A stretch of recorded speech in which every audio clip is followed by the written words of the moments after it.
Mr. Winfield, if you'll step to the podium, please. The panel has first considered and discussed the appropriate sanction for your failure to timely appear before this court today. And then we will take up the matter of the show cause for the other issues. Justice King will be speaking for the court. Mr. Winfield, on March 26th of this year, this court entered an order which required that you appear here today at 1:30 to show cause why you should not be sanctioned for your conduct in the handling of this case. Now, the court did not enter that order lightly. It looked very carefully at the history of this case, and it appeared that you had been somewhat delinquent in moving this case all along. When you look at the prior delinquencies and the fact that you failed to appear here timely today and would not have appeared here today but for a call from the clerk's office inquiring as to your whereabouts, this court is appalled and deeply offended by that conduct. The court takes this business seriously, and it thinks that you as a lawyer should also take seriously the business of the judicial process, as well as that of your clients. Having looked at this matter, the court feels that an appropriate sanction for your failure to appear here timely today is $500 to be paid to the clerk's office by 5 p.m. tomorrow. The clerk will see that an order to that effect is entered and a copy provided to you. You have any questions about that, Mr. Winfield? No, Your Honor. Okay, thank you. You may be seated for a second. We'll go to the show cause hearing that brought us together today.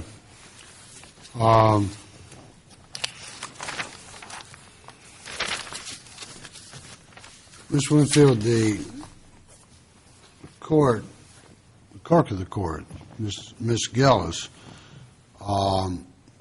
had sent a deficiency notice to you dated January 8, 2014, advising you that the brief of the appellee was delinquent, and you were directed by the clerk of this court to show cause within 14 days from that date,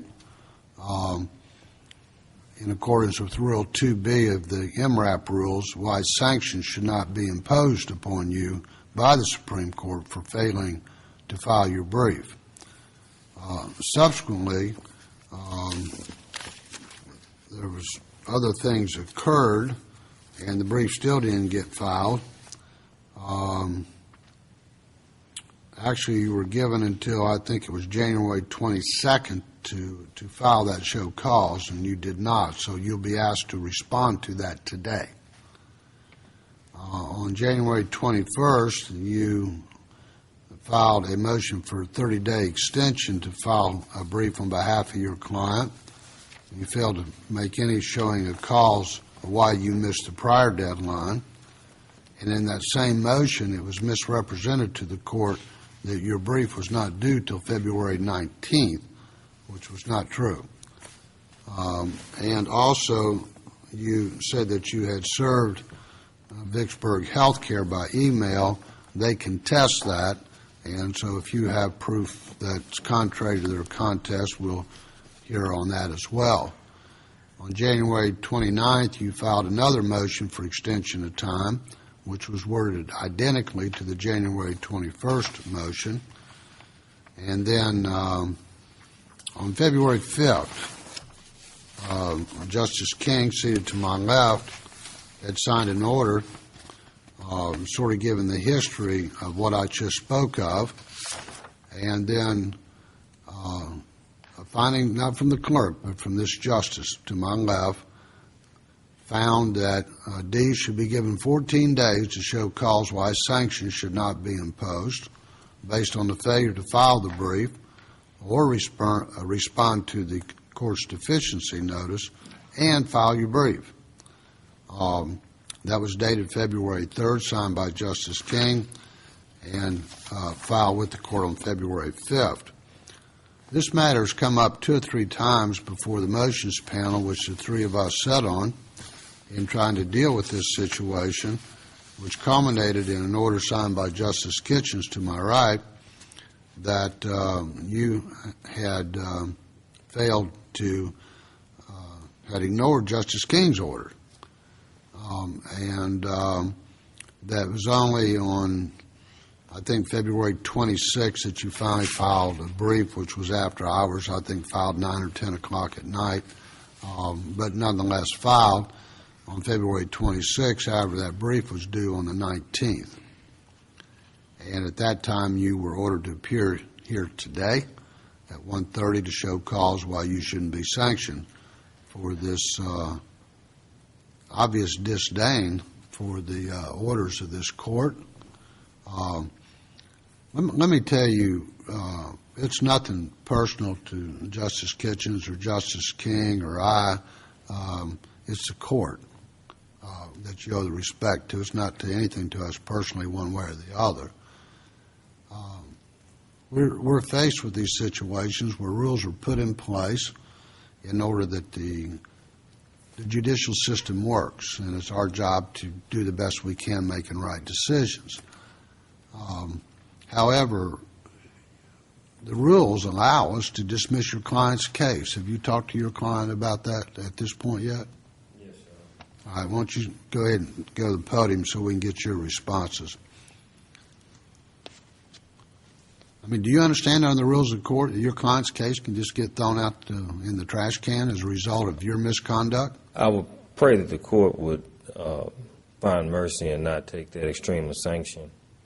Well, did you ever ask the court when the clerk asked you, show me why you haven't done what you've done, and then when Justice King ordered you to show me what you haven't done, and then it takes a third order from this court for you to come in and ask for mercy?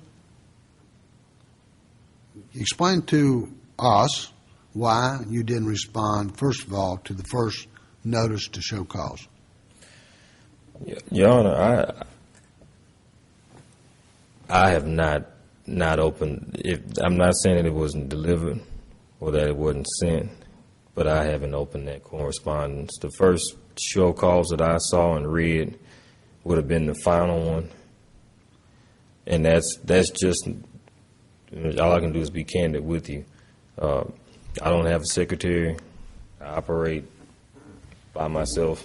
Maybe you ought not be operating. Excuse me? Maybe you shouldn't be operating if you can't represent your client's interest. Yes, sir. I'm not perfect. None of us. I agree that I have not been dilatory in dealing with this particular matter. Diligent? Diligent. I do have many clients, and I do think that I do a good job by maybe not 100%, but I would say the majority. Mr. Winfield, are you suggesting that you did not read your mail from the court? I have not seen those notices, Your Honor. I have not. No, I have not seen 2 or 3 different show cause orders. Are you saying, because I want to be crystal clear, are you saying that you did not receive them, or are you saying that mail has come into your office and you have not looked at it, so you don't know whether you received them or not? I can't answer one way or another. I know I have not seen them. No. But you did receive the March 26 show cause order in the mail. Yes, Your Honor. And that was addressed to you at the place at which you have been customarily receiving your mail. Yes, Your Honor.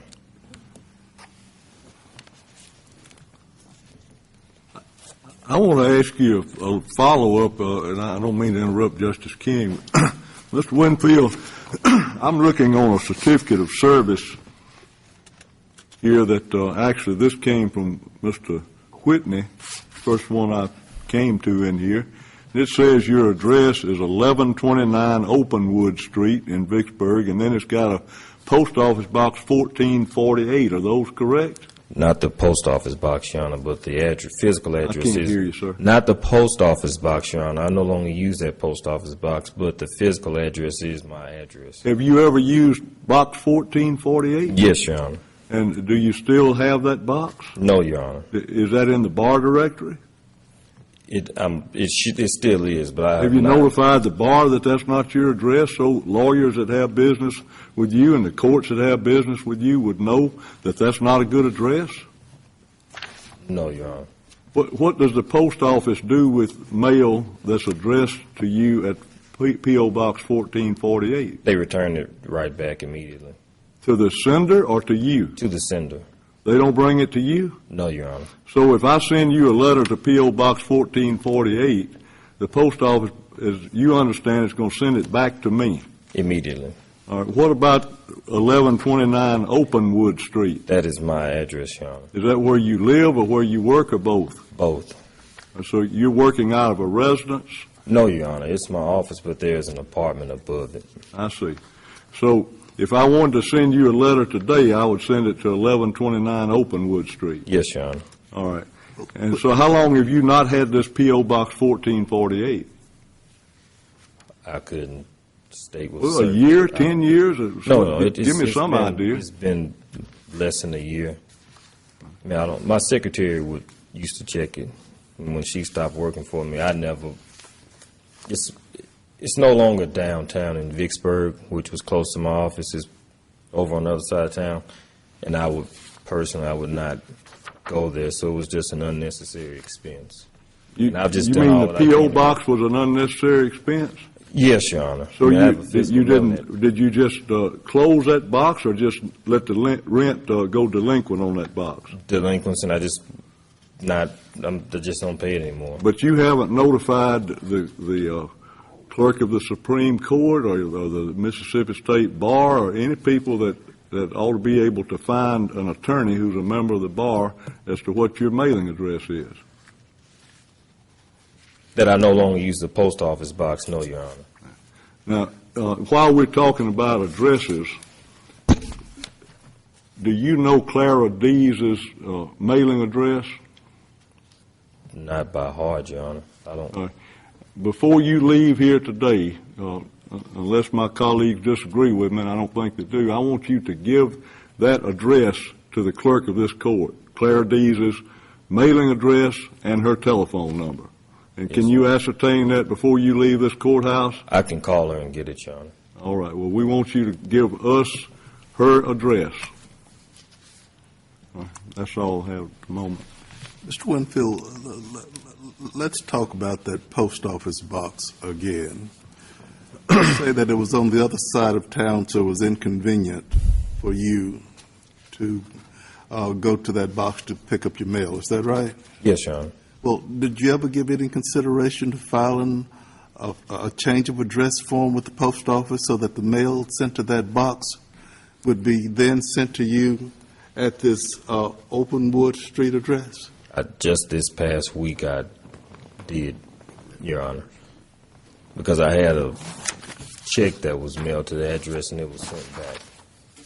But that was Monday of this week.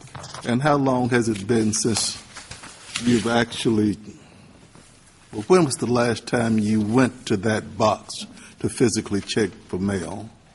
Me personally, Yes. I couldn't tell you.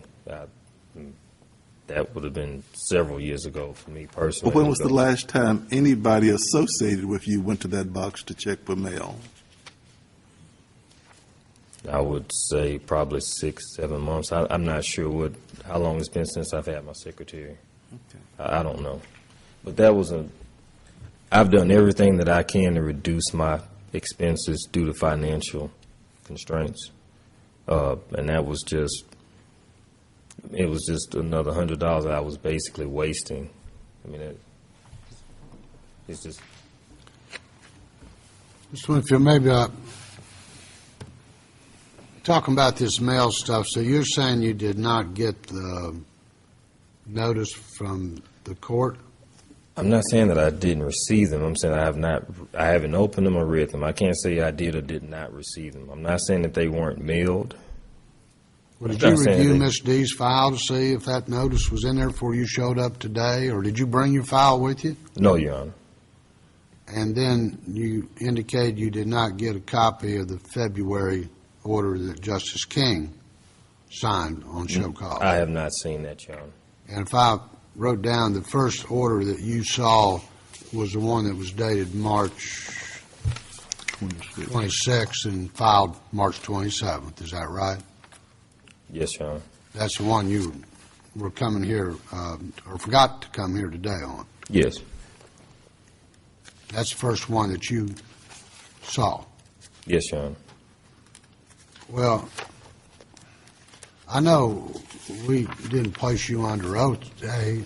You're an attorney. You realize you're under your attorney's oath. Yes, Your Honor. Well, I was trying to figure out, now you do some email filing with this court, is that right? Yes, Your Honor. That's the only, electronic filing is the only means that's allowed by the court. I'm going to give you a chance to explain it, but I'm starting to wonder about your responses to me because you e-filed a document in this court on March 6th. Do you recall that? I mean, I don't have the dates in front of me, but I would say that's correct. Well, you just told this panel of justices that you didn't even know about the show cause until late March, and yet you responded to it on March 6th. 20 days before that order come out. I'm sitting here reading it, explaining to the court and asking for mercy and forgiveness and the other things. Whatever date that I responded would have been the one that I received. I responded to, I don't have the chronology in front of me. I responded to the one that I saw. That may have been the February one. I don't know which one it was. But my response Well, you would had have to been see the other one unless you wouldn't have known you were supposed to be here But today. and I saw the one to be here for today. So I don't know what date that was. That may have been the March one. But I responded. My correspondence was in response to the one that I had seen. That may have been the February one. I'm not 100% on which one it was. And the one advising me of appearing here today, I saw that as well. Well, what we have to encapsulate, and then I'm going to give you an opportunity to start explaining why, with the big picture, is you have a brief that you filed after numerous extensions and show causes that you filed late, and the other side wants to strike that brief and wants the case considered on their brief alone. That's what they're asking for. And you were told to be here today, why you should not be sanctioned for your failure to comply with orders of the court, why you should not be sanctioned for your failure timely to file appellee's brief. Vicksburg Healthcare was told to be here if they desired, to show any prejudice they may have suffered as a result of your actions or inactions, and also any fees that were incurred, not to do with the underlying case, just with this issue about your failure to timely file responses. And so we'll hear from you now as to, well, one other thing I wanted to ask you before I ask you to reply, because I want you to reply to this too. It was brought to our attention that one of the filings here that Justice Kitchens has shown me, which is the March 6th response, it's signed, has a place for signature line. It has your name and Winfield and Moran. Does Mr. Moran practice with you? No, Your Honor. Is there a Mr. Moran that's even living now? He's deceased. It's just the name of a PLLC. And then the address that you furnished on the last filing that you did to this court shows Vicksburg, Mississippi, 39183. No street address, no P.O. box, no nothing, just Vicksburg. Is there a reason for that? Just being an error on my part. I personally typed it. Just be an error on my part. Have you read the rules of this court to practice before this court? Yes, Your Honor. It was brought to our attention today in our preparation for this hearing that in this particular case number that you've never even filled out an appearance form. I have a blank appearance form before me. Did you ever fill out an appearance form where you tell the clerk of the court what your bar number is and what address you can be reached at and email and all that? No, Your Honor, I've never. Why wouldn't you do that? I've never filled one of those out, and How many cases you got pending in this court now? I've submitted just this one at this time, but I've submitted briefs in the past, within the past year or so, and I've never filled out one of those. Well, I suggest that you probably want to go back and review the rules, and depending on what we do here today, it may or may not be necessary for you to file an appearance form in this case. That'll be determined by the court before the day's over. So, we got late filings, non-shows. Tell us why. As I discussed in the response that I submitted to the court, in my request for leniency and mercy, said a lot of things going on, a lot of things happening. All I can do is apologize to the court for my actions. But, I mean, it's just dealing with the hardships that I've dealt with.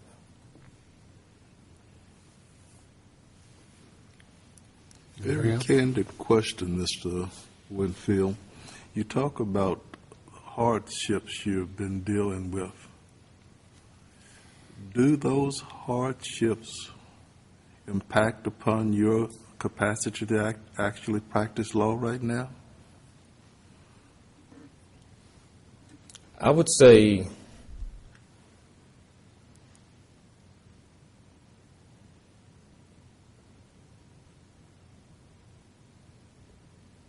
no, I can't say that. I won't make an excuse for my action. I just didn't do it.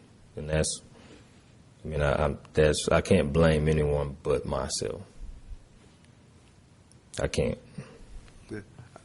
I'm not asking you about who's to blame right now. I assume that there are stresses related to these various hardships that you've spoken of. And I am concerned as to whether or not those stress factors are such that they impact upon your ability to actually practice law at this point. I would say no, Your Honor. I do feel as though I'm fit and able to practice law. I've had enormous stress situations. I imagine everyone does. I think I've had a little more than most, just to be candid. But do I think that it makes me unfit to practice? No, it does not. I do not feel that way, no. I didn't say unfit. But I've had a lot of things. Do they that impact upon your ability to practice law? There's a difference in saying that they impact upon your ability to practice law and saying that you're unfit to practice law. Yes. Am I affected by it? Yes, I am. Of course it affects me, but I don't think that it makes me unfit. And you're right, there's a distinction between the two, but am I affected? Yeah, I am. Of course I am. I never could have foreseen my brother being indicted and going to jail. I never could have foreseen that. I had no idea at all of anything that was going on. I learned of it the night he was arrested. It was no kind of warning or force. I just had no knowledge at all of any type of anything going on. Me being divorced, I would say that was foreseeable because that was due to my actions. And accept the responsibility and blame for that. But some of the things were beyond my control. But I could have never foreseen my brother's unfortunate circumstance, no. And the impact that it's had on my mom, and the impact that it's had on his son, and the impact that it's had on my son, my children, no. I could not have foreseen that. It's definitely a surreal experience. But, you know, the way my day has gone today is how a lot of my days end up. I mean, I was booked for 2 hearings this morning in Vicksburg. That happens. A lot of times I'll be booked in 2 places and I have someone else cover me for, you know, I may have someone go to Yazoo and I may be somewhere else, or vice versa. And then your last minute call of someone needing you to be there, that was not scheduled, not foreseeable, not planned. But that, I find myself traveling quite a bit, you know. I'm not in the office physically, but I forward my phones to my cell phone, so I get phone calls. But, yeah, I travel probably about 50, 60,000 miles a year in my practice, in my line of work, because most of my work is not local in Vicksburg, so I do travel quite a bit, quite often. I do. And I'm just not financially able to support. And my secretary quit for her own personal reasons, but it was a blessing to me that she did, because I'm not financially able to consistently pay a secretary. It's not a matter of me not necessarily needing one. I'm not financially able. And, you know, what I've been doing lately is trying to reduce as many of my expenses as I possibly can. And that's definitely been, to some degree, a detriment. And just be honest with you, the notices she would open the mail, you know. She would go to the post office box. The typing, the mailing, a lot of those things are now things that I physically do personally. So if I didn't type my address, I didn't type my address, because I'm the one that typed it. If something's not emailed, it's because I didn't email it. If something's not scanned, it's because I didn't scan it, because I personally do everything from beginning to end. And being in a small town practice, the impact tort reform has had, it's a challenge financially, with all candor, to the court. To pay the $500 by 5 o'clock tomorrow, that will definitely be difficult for me to do. And I respect the court's ruling. I understand you have a job to do, and I respect that. And I respect this court, and I genuinely apologize to this court for my absence. I won't say tardiness, I'll say absence, even though I'm here presently. But, yeah, it's challenging. It is. Is it something that I don't feel I can do? I wouldn't say that. You know, I wouldn't say that. Well, our concern is multifaceted. The court is given a responsibility. I guess every lawyer in this state gets to practice under the auspices of the authority of this court. We're very concerned about clients and clients' rights. We're concerned about attorneys who don't take care of clients. If you fail to show up here, I think Justice King said it best. He was appalled by your failure to be here today. All 3 of us were shocked by your failure to be here today and having forgot about it. I guess we're old school, but if the Supreme Court ordered me to be in Jackson, Mississippi at a certain time, I probably would have camped out on the steps the night before. That's just the respect I hold for the court. and I guess out of fear what they could do to me. And yet, if you're showing that lack of ability to keep in your mind or on your schedule or your iPhone or whatever about a court appearance, I have to wonder about how many times you told a client you'd meet them in your office at 4 o'clock and they show up with 2 kids there at the door and you're not there. Then I've got to be worried about that too. If you're not going to make court appearances, why would you go see a client, especially one that might not be happy with you? And that's the reason Justice Kitchen was concerned about Claire D's. If we follow the rules of court, your case ought to be thrown out. You know that? Yes, Your Honor, I do. And Why doesn't that motivate you to do it right?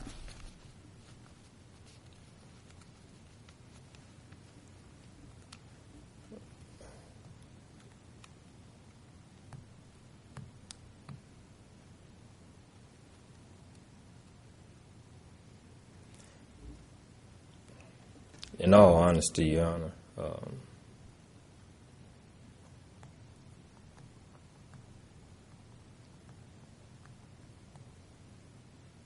I would say,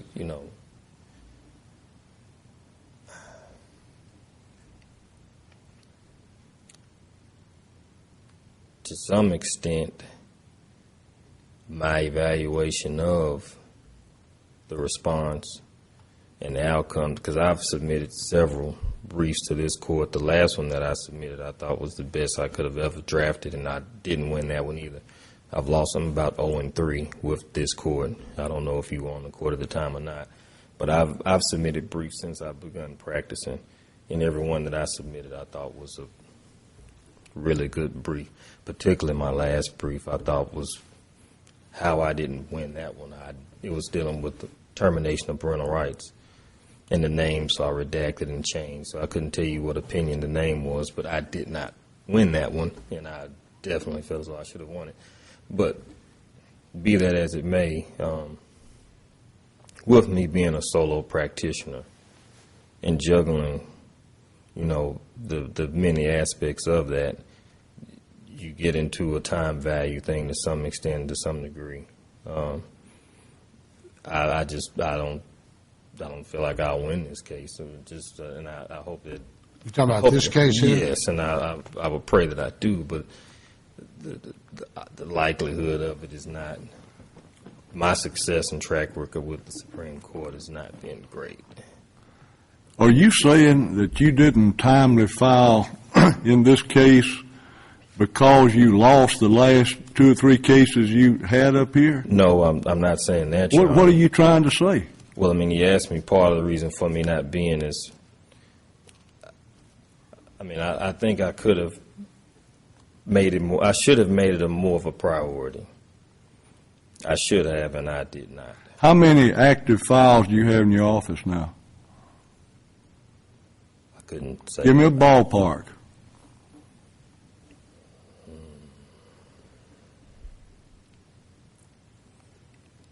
Probably 50 to 75. Civil and criminal? Primarily criminal. Some people are going to jail if you screw up their case. I have primarily criminal cases, Your Honor. Some people are going to jail if you don't take no better care of their case than you've taken of this one. I don't have too many that end up in jail, Your Honor. But I've had some. I have had some. I've lost one murder trial.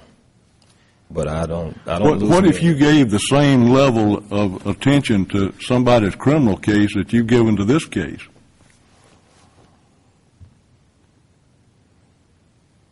That would not be good. Is this the only case you've screwed up, or have you screwed up some more?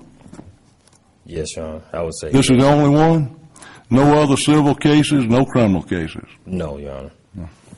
Now, what are you, I'm still struggling with what you said when you were talking to Justice Randolph just now about how you had lost some cases up here in this court and you thought the briefs were real good, and they may have been. I don't know. You can have the brightest lawyer in the world can have a good brief and still lose, and I think you know that, depending on what the law and the facts are. But why did you think it important to tell us that you have lost several cases in this court, and that somehow has something to do with this situation that we're dealing with this afternoon. What is the connection there? I don't get it.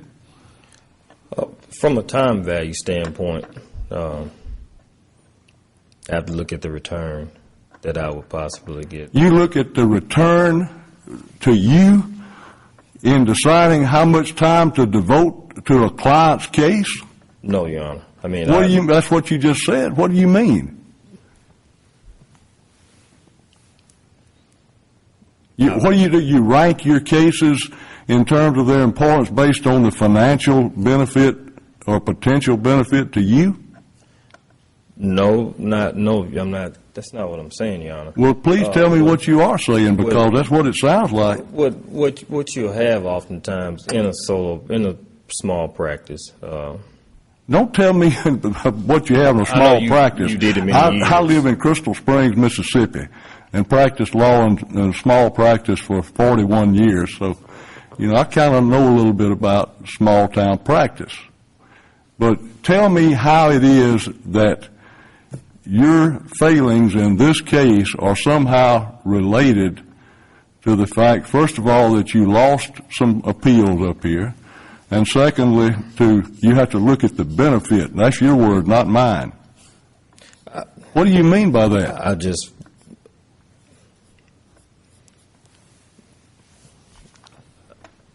Time value is a term you use. What does that have to do with any of this? Why did you say that? Because I don't think that I'll succeed on appeal in this case. Have you told your client that? I've discussed the. Have you told your client that? Yes, Your Honor. That you don't think you're going to succeed on this case, right? Yes, Your Honor. Well, a real good way to guarantee that is not to file a brief, isn't it? Yes, Your Honor.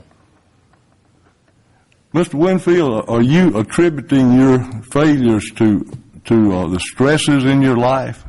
No, Your Honor. What do you attribute that to then? Just have to say poor choice, Your Honor. I can't hear you. Just poor choice, Your Honor. Poor choice? Did you make a conscious choice not to file this latest brief? No, Your Honor. I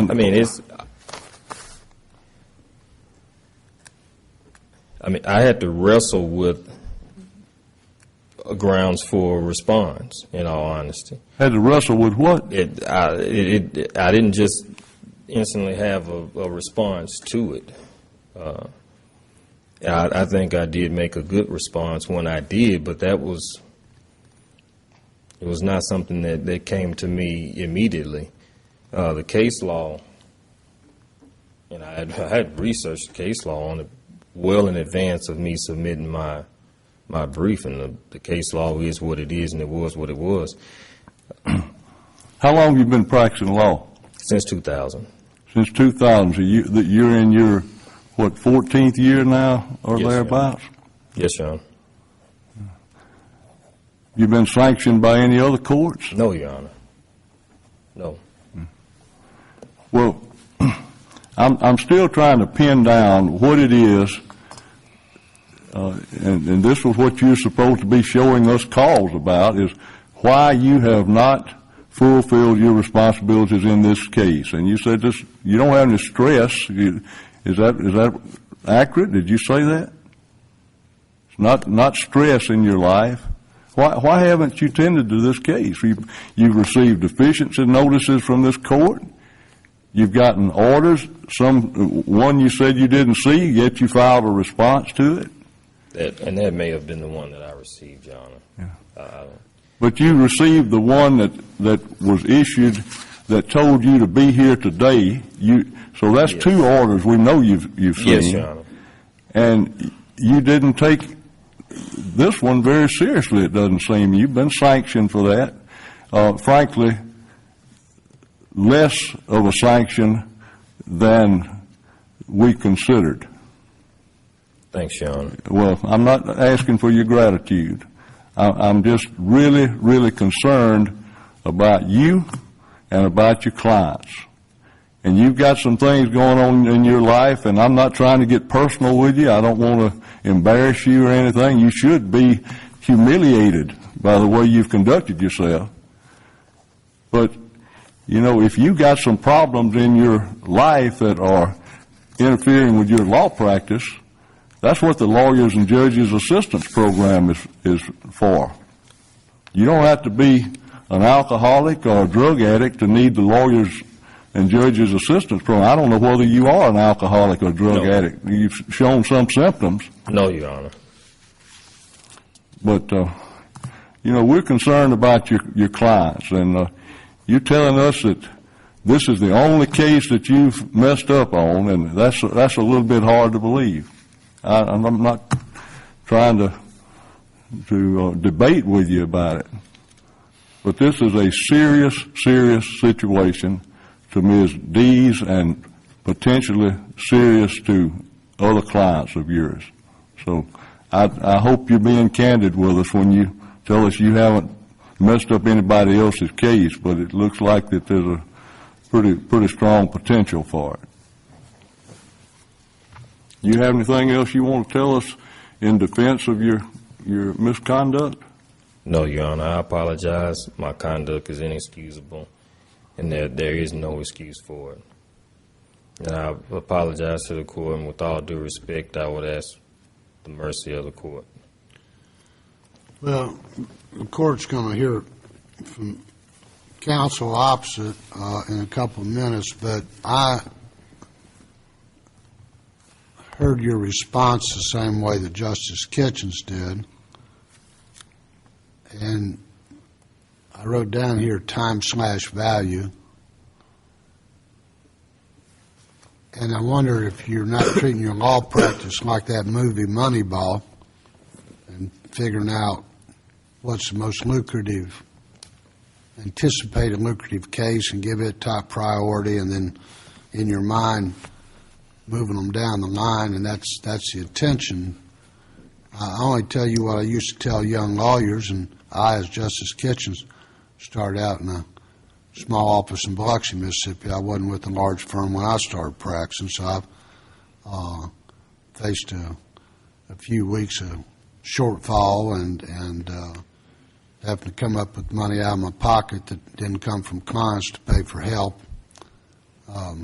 I know Justice King's done likewise, so the small town thing is not an excuse. But I will tell you, as you leave here today and go back and think about representing your clients, what I used to tell the lawyers who work for me, never look at the financial numbers. It's not important, because if you win every case, you'll be highly successful. And if you just devote yourself to prevailing for your client, or in cases as you suggest now about this case that it may lack merit, is look a person in the eye and say that's a really tough story you got there to tell, but you're not going to win that case, and I'm not going to accept it. I'm not going to file it. And that's the hardest thing to do, is just tell people no. Deny you to work on the cases or represent the criminals that Justice Kitchen speaks of. So, Justice King, do you have any other questions or observations? Could I briefly address? Certainly. Your Honor? And I don't want to leave you with the wrong impression. I do a lot of pro bono work. It's part of my financial hardship. If someone comes, I became an attorney so that I could help people. Just like the lady that I just left today in Canton, I didn't generate any kind of profit on that fee at all. No, but you're supposed to be representing Ms. Yes. Dees today Yes, here, which may or may not result in a fee. And I'm all for pro bono work, and we've all done that too. But the people that you sign a contract with, you make a bond with them. In the old days, we used to do it by handshakes. And that is, I'm going to do the best job I can every minute of the day advancing your case to the end. Maybe a good end, maybe a bad end, but to the end. And when you make those kind of commitments, then you got to turn down those phone calls that come from Canton and say, I have got clients that I've got to get their work done first. There's nothing wrong with just telling someone you don't have time. You just have to do that. You've got to manage your time. But you can't do it to the detriment of those people. They're sitting up in their houses expecting you to show up in court or file papers on their behalf, and they're counting on you. And you can't hide behind just an overall I'm a do-gooder and I don't have time to. You can't do that. I'm not saying don't do pro bono. Like I say, we've all done it, and it is important. And a lot of people promised us they'd pay us, didn't pay us too. You get those, but that's just the way it goes. That's part of the territory. But you got anything else? No, nothing, Your Honor. All right, you may have your seat. And counsel officer, if you were told to be here today and I guess invited to be here today to tell us what effect the failures of that have been addressed here today, how it affects your client, and both from a standpoint of, I guess, procedural and monetary as well. So please. Thank you, Your Honor. Get your case. First of all, this has been the story of this case, which is the reason we're even here today, is the fact that things have not been done by the opposing side, including filing affidavits in response to motions for summary judgment, waiting till the day of the hearing to say I've got an expert, but not producing any written affidavit from that expert. We never still have gotten one to this day. Showing up at the hearing on summary judgment with no file, and then the judge grants more time, which was totally contrary to the rules. My clients now spent all this money. Now we get to this court, and the court, recognizing the significance of all of what took place in the lower court, has granted this interlocutory appeal. Now we're here. We file our brief in October of 2013, and here we are in almost May, starting tomorrow. It's been here a year, I think. It came in May that the interlocutory appeal, May 2013, was granted. That's correct, I believe, Your Honor. And now the court said that Mr. Winfield had filed a brief on February 26. To this day, I have never seen a brief.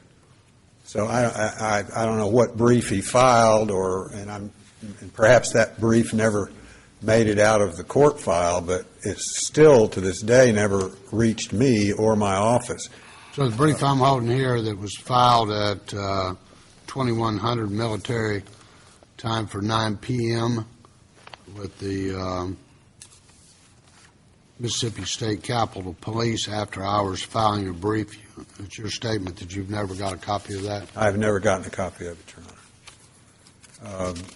And it does not show up on the docket of this court, perhaps because the court needed to rule and needed to take up these proceedings today. I don't know about that, but we made inquiry, and the clerk's office didn't have it, and the docket of the court didn't reflect it. So, are you still, or at that time, I guess on the 26th of February 2014, we're practicing with Varner, Parker, and Sessoms? yes, sir, and I still am. 1110 Jackson Street, Yes, Your Honor. P.O. Box 1237, Vicksburg? Yes, Your Honor. Well, we have a certificate here that it was mailed to you. Well, believe me, I turned over every piece of paper in the office to see if it had come in. We have never received a brief, nor when we contacted the clerk of this court were they able to refer us to a brief. So that's all I know on that subject. But we still don't have the brief. And so here we are a year later after the appeal was filed with no brief, with extensive expense incurred and delay incurred in a case that should have been granted summary judgment on back in January, and I'm going to get my years correct, of 2013, when we came to court on a motion for summary judgment that there was no expert in this medical malpractice case. And you're saying there still hasn't been an affidavit provided? And there's still been no affidavit provided. And if I recall right and look at the prior file, was I guess maybe it's in that brief that I was looking at, that notice was given of intent to file suit, and 3 days later, suit was filed?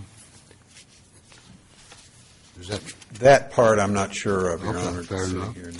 well, we didn't really want to get into underlying matter that I understand. may or may not. But in terms of what counsel was saying, I received my notices and orders of this court. I get them by email. So I believe the clerk is emailing these things out.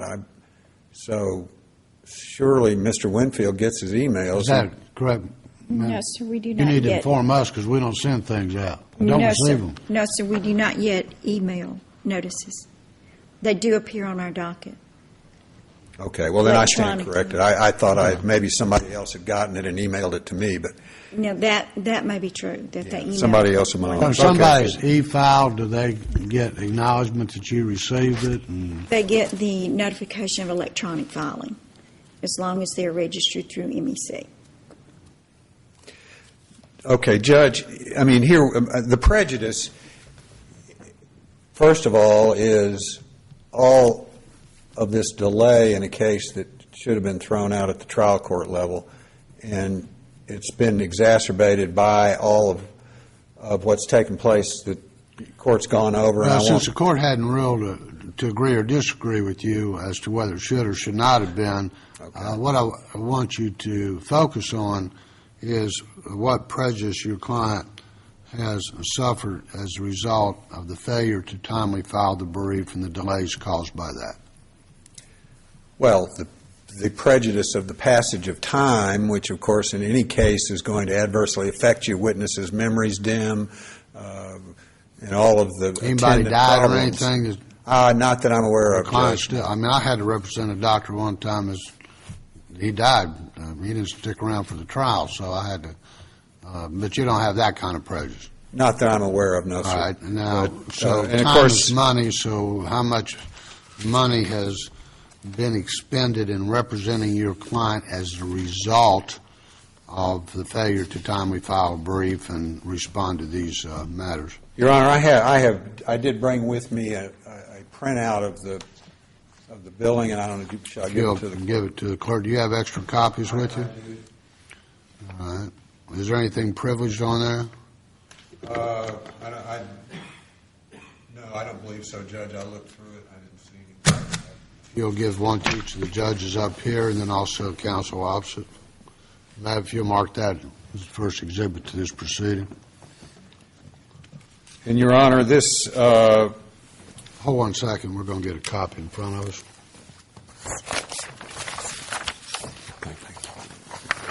All right, we have documents dated the top 4/30/2014. It's Exhibit 1 to these proceedings. And it's a rough draft of your billing mechanisms. it's a billing summary of all, and the work that is reflected on here all pertains to the various issues about these delays and these show cause and pleadings that we filed in response to the motions that were filed. In addition, Hourly rate on here customary in Vicksburg. well, Your Honor, I would certainly say as an officer of the court that, in fact, if anything, this $165 an hour is more than fair and reasonable and is customary for insurance defense work in Vicksburg, Mississippi, and is consistent Well, we with saw that. one of those this morning from Jackson, and it's $225, so we'll take that into consideration. Yes, sir. That 40 or 50-mile drive is an expensive drive for somebody. So all of this work was reasonable and necessary for the matters that were involved in these proceedings relating to these delays. And how much time do you have devoted to it today? And so in addition to that, I have 3.5 hours for today, which at the rate of $165 would total $577.50, plus mileage at 55.5 cents a mile, which is, That's the federal rate? that's the federal rate as I understand it. and that would be $55 for the round trip. So the total then would be $632.50 for today, Your Honor. Plus Give me that number once more, please. $632.50. Thank you. And then the total of $1,953.50 is on this Exhibit 1. Any other prejudice other than monetary prejudice?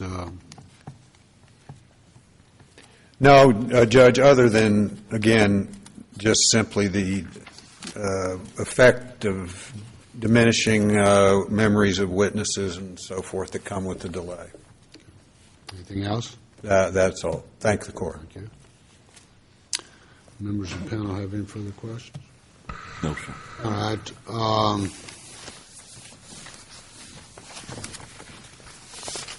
We're going to take a recess.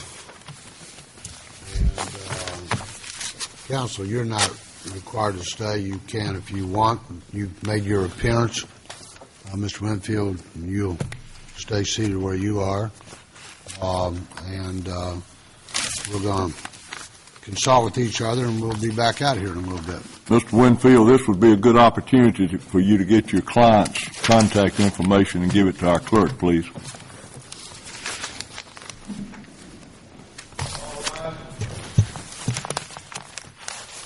Your Honor, I'll stay around.